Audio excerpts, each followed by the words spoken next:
আসসালামু আলাইকুম সবাইকে, আশা করি সবাই ভালো আছেন। এশিয়া কাপ যতই সামনে এগিয়ে আসছে ততই কিন্তু সেটা নিয়েই আলোচনার ঝড় বইছে। বাংলাদেশ এশিয়া কাপে কেমন পারফর্ম করবে, বাংলাদেশ আসলে এশিয়া কাপে কতটুকু কি করতে পারে সেটা নিয়ে কিন্তু প্রচুর জল্পনা কল্পনা চলছে। ইদানিংকালে এশিয়া কাপ নিয়েই বাংলাদেশের বেশ কিছু current cricketer, former cricketer, cricket board members এবং সেই সাথে দর্শকদেরও অনেক ইন্টারভিউজ নেওয়া হচ্ছে সামাজিক যোগাযোগ মাধ্যমে, আমরা সেগুলো দেখতে পাচ্ছি এবং সেখানে অনেকেই আশাবাদ ব্যক্ত করেছেন বাংলাদেশের রিসেন্ট টি-20 যে দলটা আছে এবং রিসেন্ট যে ফর্মে তারা আছে, দুবাইতে অনুষ্ঠিতব্য এই এশিয়া কাপটায় বাংলাদেশের ভালো করার সম্ভাবনা দেখছেন অনেকেই। ইতিমধ্যে আপনারা জানেন এশিয়া কাপে দুটো গ্রুপে বিভক্ত হয়ে 8টা দল খেলবে এবং সেখান থেকে সেরা দুটো দল সুপার ফোরে খেলবে এবং সেখানে সুপার ফোরে যে টপ দুটো টিম থাকবে তারা খেলবে ফাইনাল। তো এটাই হচ্ছে এশিয়া কাপের এবারের ফরম্যাটটা। সো বাংলাদেশের যে গ্রুপ, সেই গ্রুপের মধ্যে রয়েছে আফগানিস্তান, সেই গ্রুপের মধ্যে রয়েছে শ্রীলঙ্কা এবং সেই সাথে রয়েছে হংকং।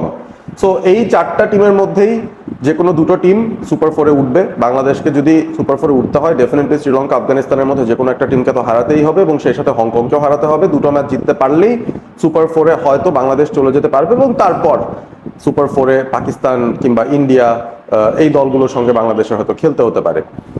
সো আমি আসলে এই ভিডিওটা করছি বেসিক্যালি একটা জিনিস দেখার জন্য বা একটা প্রেডিকশন দেওয়ার জন্য, বেসিক্যালি যে এবারে এশিয়া কাপটায় বাংলাদেশের ব্যাটারদের মধ্যে টপ রান স্কোরার কে হতে পারেন সেই বিষয়টা নিয়ে আলোচনা করব। এশিয়া কাপ এর আগে টি-20 ফরম্যাটে 2016-তে অনুষ্ঠিত হয়েছিল এবং সেখানে বাংলাদেশের টপ স্কোরার ছিলেন সাব্বির রহমান রুম্মন। তিনি 5টা ম্যাচ থেকে প্রায় 200-র মতো রান করেছিলেন, স্ট্রাইক রেটটা 123-এর মতো ছিল, একটা 50 ছিল এবং সব মিলিয়ে বাংলাদেশের একটা ভালো জার্নির অংশ তিনি হয়েছিলেন। সেই 2016-র এশিয়া কাপটা অনুষ্ঠিত হয়েছিল ঢাকায় এবং এই এশিয়া কাপে বাংলাদেশ ফাইনাল পর্যন্ত গিয়েছিল। সেখানে ইন্ডিয়ার সঙ্গে বাংলাদেশ আনফর্চুনেটলি ম্যাচটা হেরে যায় এবং রানার আপ হয়ে তাদের সন্তুষ্ট থাকতে হয়। এশিয়া কাপের আরও একটা টি-20-র আসর হয়েছিল ইউএইতেই, সংযুক্ত আরব আমিরাতেই 2022-এ এবং সেই টুর্নামেন্টটা আসলে বাংলাদেশের জন্য ভুলে যাওয়ার মতো একটা টুর্নামেন্ট ছিল। গ্রুপ পর্ব থেকেই বাংলাদেশ সুপার ফোরে উঠতে পারেনি। বাংলাদেশ গ্রুপ পর্বে দুটো ম্যাচ হেরে গিয়েছিল শ্রীলঙ্কা এবং আফগানিস্তানের সঙ্গে। মাত্র 2 ম্যাচ খেলা এই বাংলাদেশের ব্যাটিং অর্ডারটায় টপ স্কোরার ছিলেন মোসাদ্দেক হোসেন সৈকত। সব মিলে 2 ম্যাচ থেকে 72টা রান তিনি করেছিলেন এবং এই দুজনের নাম আমি বলছি, এই দুজন বাংলাদেশের এই মুহূর্তে স্কোয়াডের মধ্যে নেই। মোসাদ্দেক সৈকতও নেই, সাব্বির রুম্মনও নেই। কারেন্ট যে স্কোয়াডটা আছে, কারেন্ট যে লাইন আপটা আছে যারা এশিয়া কাপে যাবে, এখনো যদিও ঘোষণা করা হয়নি, এর আগে আরো অনেক কিছু ঘটবে, তারপর বাংলাদেশ তাদের স্কোয়াড ঘোষণা করবে এশিয়া কাপের জন্য। তবে পসিবল যে লাইন আপটা রয়েছে সেই পসিবল লাইন আপের মধ্যে বাংলাদেশের পক্ষে হাইয়েস্ট রান স্কোরার কে হতে পারেন এশিয়া কাপ 2025-এ, সেই বিষয়টা নিয়েই একটুখানি বিস্তারিত আলোচনা করা যেতে পারে। খেলাটা যেহেতু ইউএইতে হচ্ছে, আমার কাছে মনে হয় যে ইন্টারেস্টিং ব্যাপার এটাই হবে যে বাংলাদেশের ব্যাটারদের মধ্যে যারা এশিয়ার ভেতরে ভালো করেছেন তাদের মধ্য থেকে হয়তো কোনো একজনকে বিবেচনায় আনা যেতে পারে যিনি এবারের এশিয়া কাপে বাংলাদেশের টপ রান স্কোরারের যে জায়গাটা সেখানে চলে যেতে পারেন। ওপেনারদের মধ্য থেকে যে কোনো একজন যাবেন কিনা বা দুজনই কি কম্পিটিশনে আছেন কিনা, অবশ্যই আছেন। তানজিদ তামিম তিনি যখন ইনিংস খেলা শুরু করেন, আমার মনে হয় ইনিংস লম্বা করার দায়িত্ব তিনি আস্তে আস্তে নেওয়া শুরু করেছেন। শ্রীলঙ্কার এগেনস্টে একটা দারুণ নক তিনি খেলেছিলেন শ্রীলঙ্কার মাটিতে, যেখানে তিনি 70+ স্কোর করে অপরাজিত থেকে বাংলাদেশকে জিতিয়েছেন এবং সেটাই বাংলাদেশকে সিরিজ জয়ী করে দিয়েছে শ্রীলঙ্কার এগেনস্টে।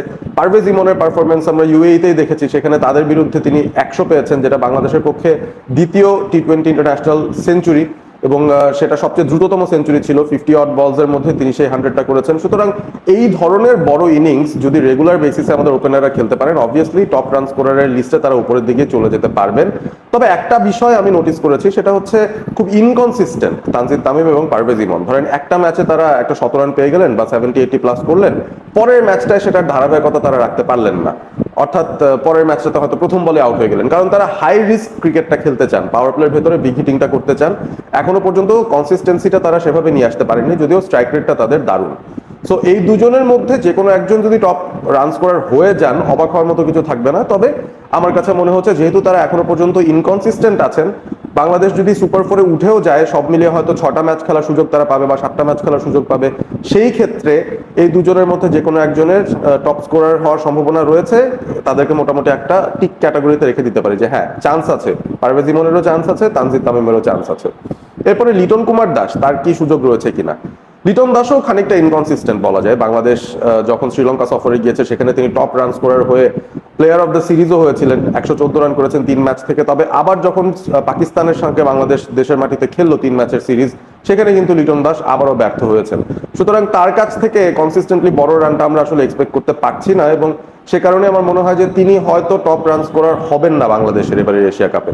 যদিও একটা দুটো ইম্প্যাক্টফুল ইনিংস তার কাছ থেকে আমরা আশা করতে পারি, এবং তিনি টিমের ক্যাপ্টেন, সুতরাং তার দায়িত্ব নিয়ে ডেফিনেটলি ব্যাটিং করা উচিত। জাকের আলী অনেক বাংলাদেশকে বেশ ভালো সার্ভিস দিয়েছেন ইন্টারন্যাশনাল লেভেলে, টেস্ট হোক, ওয়ানডে হোক, টি20 হোক। তাকে নিয়ে এর আগেও বেশ কয়েকবার আমি ভিডিও বানিয়েছি, এবং সেখানেও আলোচনা করেছিলাম যে কেন জাকের আলী খুবই ইম্প্যাক্টফুল একজন ক্রিকেটার বাংলাদেশের, স্পেশালি ওয়ানডে এবং টি20 ক্ষেত্রে। তবে জাকের আলী যে পজিশনে ব্যাট করতে নামেন 5 কিংবা 6, সেইখানে নেমে আসলে কনসিস্টেন্টলি বড় রান করা, প্রতি ম্যাচে রান করার সুযোগ পাওয়া, সেটাও কিন্তু অনেক সময় হয়ে উঠবে না। সুতরাং সেই জায়গা থেকেও আমি জাকের আলীকে একটু মাইনাস করে রাখতে চাই। হয়তো তার কাছ থেকে ম্যাচ উইনিং 2-একটা নক আমরা দেখলেও দেখতে পারি, তবে আমার মনে হয় টপ রান স্কোরার হয়তো তিনি হতে পারবেন না। শামীম হোসেন পাটোয়ারির ক্ষেত্রেও ঠিক একই কথাই খাটে, তিনি খুব ইম্প্যাক্টফুল একজন ক্রিকেটার। তবে আমার মনে হচ্ছে যে সেই হিসেবটা যদি ধরি, শামীম পাটোয়ারির ক্ষেত্রেও আসলে খুব বেশি ইনিংস, খুব বেশি বল খেলার সুযোগ হবে না। তিনি যদি 6 বা 7-এ নামেন, সেই ক্ষেত্রে শামীম পাটোয়ারিরও হয়তো টপ রান স্কোরার হওয়ার সুযোগটা খুব একটা আমি দেখছি না। এতক্ষণে হয়তো বুঝতেই পারছেন কার দিকে আমি হেলে পড়ছি। সেই প্লেয়ারটার নাম হচ্ছে তাওহিদ হৃদয়। আমি জানি আপনারা অনেকেই ব্যাপারটা হয়তো পছন্দ করবেন না, আপনারা হয়তো বলবেন তাওহিদ হৃদয় কেন স্কোয়াডে আছেন। সেটা নিয়ে আলাদা একটা ভিডিওতে আমি অলরেডি কথা বলেছি, তাওহিদ হৃদয় কেন টি20তে বাংলাদেশের জন্য খুব এফেক্টিভ, এবং এই মুহূর্তে বাংলাদেশের যে টি20 স্কোয়াডটা রয়েছে সেখানে একমাত্র প্রপার মিডল অর্ডার ব্যাটার যিনি কনসিস্টেন্টলি প্রতি ম্যাচে কিছু না কিছু হলেও কন্ট্রিবিউট করেন। এটা তার পুরো ক্যারিয়ার জুড়ে আমরা দেখেছি। 43 ম্যাচ, 900টা রান, 125.2 তার স্ট্রাইক রেট, এবং অ্যাভারেজটাও প্রায় 27-এর কাছাকাছি। 3বার তিনি প্লেয়ার অফ দ্য ম্যাচও হয়েছেন, 3টা 50ও রয়েছে তার টি20 ইন্টারন্যাশনালসে, এবং কনসিস্টেন্টলি রান তোলার যে ব্যাপারটা সেটা কিন্তু তার মধ্যে আমরা দেখি। এখন তাওহিদ হৃদয়ে মিডল অর্ডারে যখন নামেন, অনেক ক্ষেত্রেই দেখা যায় যে পাওয়ার প্লের ভিতরে তাকে নামতে হচ্ছে, কারণ টপ অর্ডারে হয়তো 2জন আউট হয়ে গেছেন। অনেক ক্ষেত্রে তাওহিদ হৃদয়কে মিডল ওভার্সের ভিতরে নামতে হয় যখন টপ অর্ডারে একটা ভালো স্কোর করেছেন, একটা প্ল্যাটফর্ম তৈরি করেছেন, এবং সেখান থেকে রানটা বিল্ড আপ করার সুযোগ তাওহিদের সামনে থাকে। অনেক সময় এমন সিচুয়েশন হয় যেখানে বাংলাদেশ একটা মিডিওকার স্কোর চেস করছে, ফর এক্সাম্পল 140, 150, সেরকম একটা রান চেস করার ক্ষেত্রেও তাওহিদ হৃদয় বেশ এফেক্টিভলি সেই রানগুলো নট আউট থেকে চেস করার অ্যাবিলিটি দেখিয়েছেন ইন্টারন্যাশনাল ক্রিকেটে। এবং তাওহিদ হৃদয়ের একটা গুরুত্বপূর্ণ পরিসংখ্যান আমি আপনাদের সঙ্গে শেয়ার করতে চাই। এই যে 43টা ইনিংস তিনি খেলেছেন বাংলাদেশের পক্ষে টি20 ইন্টারন্যাশনালসে, সেখানে 13 বার তিনি 30-এর উপরে রান তুলেছেন, এবং এই 13 ম্যাচের মধ্যে বাংলাদেশকে 8বারই তিনি ম্যাচ জিতিয়েছেন, এবং এই 13 বারের ভেতরে 3বার তিনি প্লেয়ার অফ দ্য ম্যাচ হয়েছেন ফর হিজ ব্যাটিং পারফরমেন্স। সুতরাং তাওহিদ হৃদয় 2023 থেকে 25 এই সময়টার ভেতরে বাংলাদেশকে যতটুকু সার্ভিস দিয়েছেন, এখনো পর্যন্ত আমার দেখে মনে হচ্ছে সবচেয়ে কনসিস্টেন্টলি প্রতি ম্যাচে কিছু না কিছু কন্ট্রিবিউট করার অ্যাবিলিটি তার রয়েছে। এবং ব্যাটিং এ যে পজিশনটায় তিনি নামেন, নাম্বার 4, এই পজিশনটা খুবই ইম্পর্টেন্ট, এবং এই পজিশনের ব্যাটারকে বাংলাদেশের কনটেক্সটে আমার মনে হচ্ছে একটা অ্যাঙ্কর রোল প্লে করতে হবে। বাংলাদেশে আগের যুগ থেকে ফিরে এসেছে যেখানে 2 ওপেনারের মধ্যে যে কোনো একজন হয়তো অ্যাঙ্কর করেন বা 3 নম্বরের ব্যাটার অ্যাঙ্কর করেন, সেই ব্যাপারটা কিন্তু এখন আর ঘটে না। 2জনই aggressive batter top of the অর্ডারে, তানজিদ তামিম এবং পারভেজ হোসেন ইমন। লিটন কুমার দাস নাম্বার 3-তে নামছেন তিনি, এবং 4 নম্বরের এই ক্রিটিক্যাল পজিশনটায় তাওহিদ হৃদয় পুরো এশিয়া কাপটা যদি খেলতে পারেন, আমার কাছে অন্তত মনে হচ্ছে তিনি যেই ধরনের ব্যাটিং পারফরমেন্সটা দেখান, বা তার ব্যাটিং এর যে ধরনটা, পেস বল, স্পিন বলের এগেনস্টে তার যেই ধরনের অ্যাবিলিটি, সবকিছু মিলিয়ে প্রত্যেকটা ম্যাচে হয়তো তিনি কোনো না কোনো একটা কন্ট্রিবিউশন বাংলাদেশের জন্য রাখবেন, এবং তার পাস্ট রেকর্ড সেটা বলে। আর আমার কাছে মনে হচ্ছে তিনি যেহেতু বাংলাদেশের এই লাইন আপটার মধ্যে মোটামুটি অ্যাঙ্কর রোলটা প্লে করবেন, সুতরাং তারই আসলে টপ রান স্কোরার হওয়ার সম্ভাবনাটা অনেক বেশি রয়েছে বাংলাদেশের পক্ষে এবারের এশিয়া কাপটায়। এখন বাংলাদেশ যদি সফল হয়, সেই ক্ষেত্রে আমি বলবো তানজিদ তামিম কিংবা পারভেজ ইমন কিংবা লিটন দাস টপ 3-এর মধ্যে যে কোনো একজন টপ রান স্কোরার হয়ে যেতে পারেন। তবে বাংলাদেশের যদি উইন ডিফিট মিলিয়ে একটা মিক্সড টুর্নামেন্ট হয়, যেখানে তারা হয়তো ইন্ডিয়া পাকিস্তানের সাথে হেরে গেল, বা আফগানিস্তান বা শ্রীলঙ্কার মধ্যে যে কোনো একটা ম্যাচ হেরে গেল, সেই ক্ষেত্রে আমার কাছে মনে হয় যে তাওহিদ হৃদয়েরও একটা সম্ভাবনা রয়েছে টপ রান স্কোরার হওয়ার। এখন সব মিলিয়ে আমি ফাইনালি এটাই বলবো, আমার প্রেডিকশন তাওহিদ হৃদয় হতে চলেছেন এশিয়া কাপ 2025-এ বাংলাদেশের টপ রান স্কোরার। আপনাদের কি মতামত জানিয়ে দিন। আপনাদের কোনো প্রেডিকশন যদি থাকে, কাকে আপনারা এক্সপেক্ট করছেন যিনি বাংলাদেশের পক্ষে ব্যাটিং এর টপ রানটা করবেন এবারে এশিয়া কাপে, জানিয়ে দিতে পারেন কমেন্ট করে। ভিডিওটি ভালো লেগে থাকলে অবশ্যই শেয়ার করবেন বন্ধুদের সঙ্গে, এবং সেই সাথে সাবস্ক্রাইব করবেন অল স্পোর্ট এবিপি চ্যানেলটি। ভালো থাকবেন সবাই।